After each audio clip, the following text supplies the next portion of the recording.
Now they tell me I'm up against it. There are two things I can do, said the great man last month. Step back or step forward. Were he as injured as Takakeisho, he would have to step back, as happened today, the Ozeki choosing to replenish his reserves for September.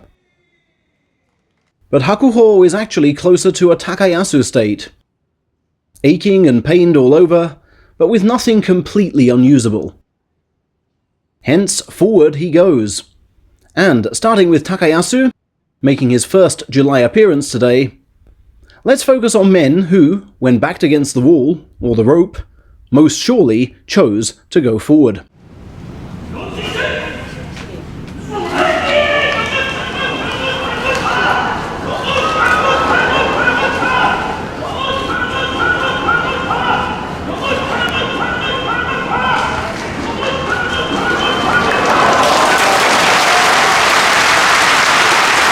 And that was typically tenacious Takayasu, going big with the parry of a big man, getting little joy but retaining footing with the bent left leg, then making sure to pull the arm he injured on this very dohyo out of the clamp, seeking to grip round the clamp,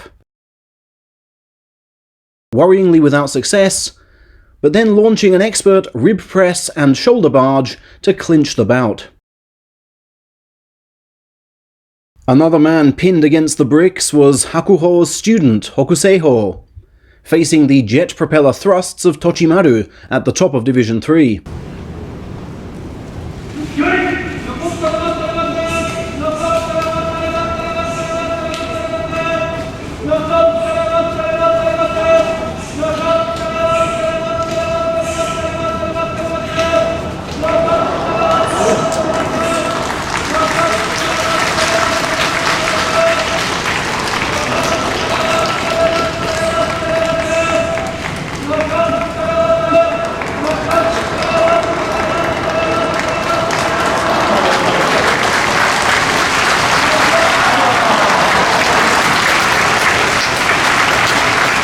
An amazing parry here from a defensive left knee position combines with a deft dip of the shoulder to remove the thrusting target. He may look like he's reaching for high-hanging fruit, but Tochimaru is actually trying to get a hitting angle for his left, upward into the chest. Well aware of that, Hokuseiho accepts neck burn as the price of sticking tight before resetting with a left parry, resisting with each knee in turn, then almost snapping Maru's neck with that twisting bear hug, setting up the final forward drive. The Giant's defense is by far the best in this division, which he could be graduating by the end of the week. At the next level up, injury-plagued starlet Kotoshoho was desperate to get off the mark in this bout with the man who concussed Enho yesterday, Takagenji.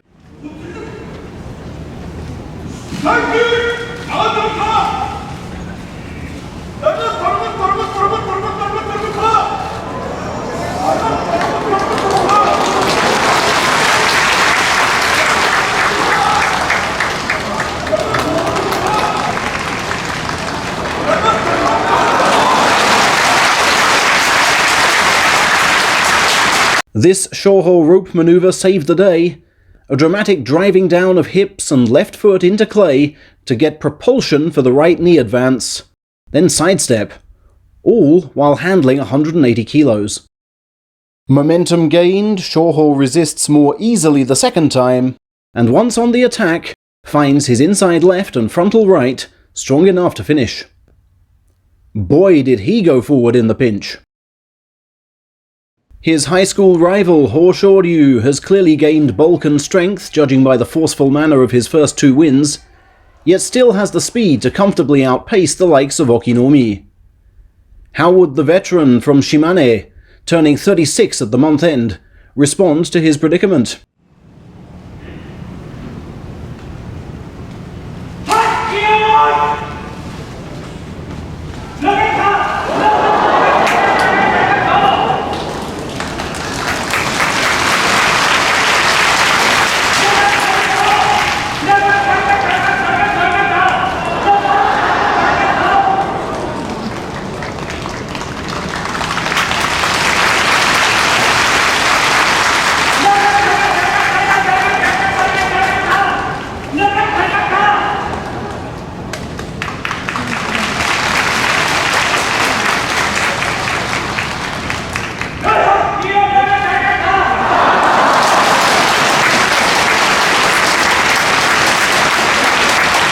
by constantly searching for a deep inside left, across the back, to cut off the trip throw time and again.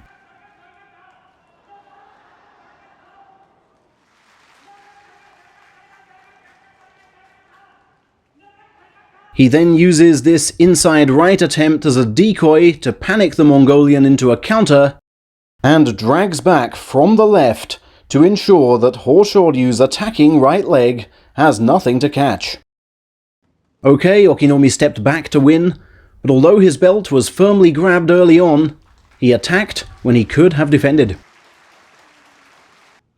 Mitake-umi's in-your-face style of 3 years ago earned him his first title in this ring, and inspired a host of Nagano children in sashes. Today he faced a fellow monster truck with no reverse gear in Hokuto Fuji.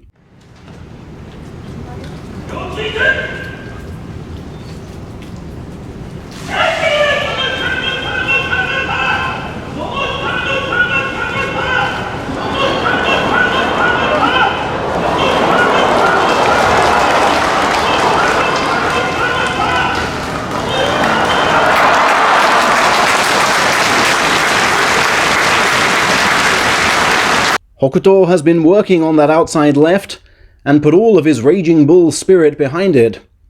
But Mitake's right scoop and right knee led the counter, and allowed for a sudden lowering of hips for the bouncing drive and clothesline. There were days when Terunofuji's knees would retreat when under the merest load. Now he's seeking Yokozuna promotion exactly 31 years after his master, who turned 61 today.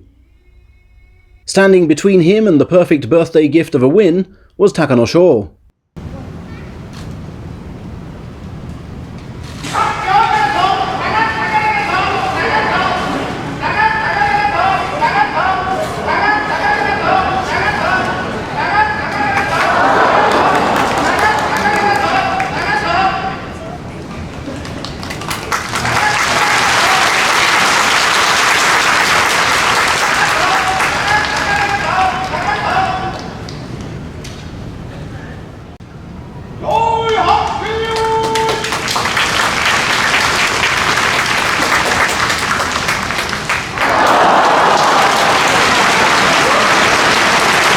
And after a long standstill, Teru raised his foe's arm into position, then moved his own left across for a twist down at speed.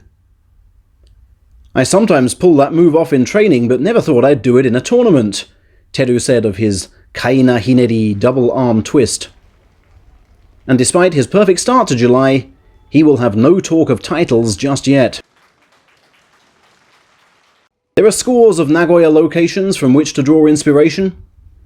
The Osu Kannon Temple, for example. And Atsuta Shrine, at which Hakuho would have been performing his ring-entering ceremony were we not in a pandemic.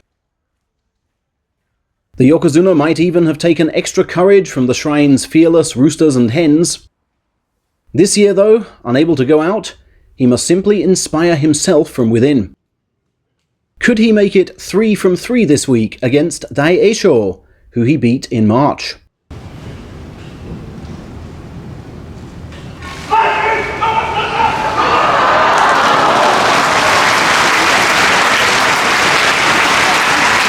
And once that left arm slotted in, the outcome was never in doubt.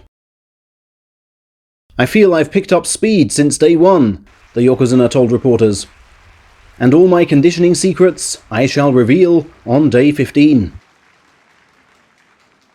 By sheer luck, I happened across NHK's most famous commentator, now long retired, in the audience seats this afternoon, and he told me what Hakuho means. He genuinely believes he can make it to the end," this voice of sumo said. He actually asked me to confirm whether he's right to believe that he still has the option of going forward. And I told him he is. And there you have it. Onward, Hakuho goes.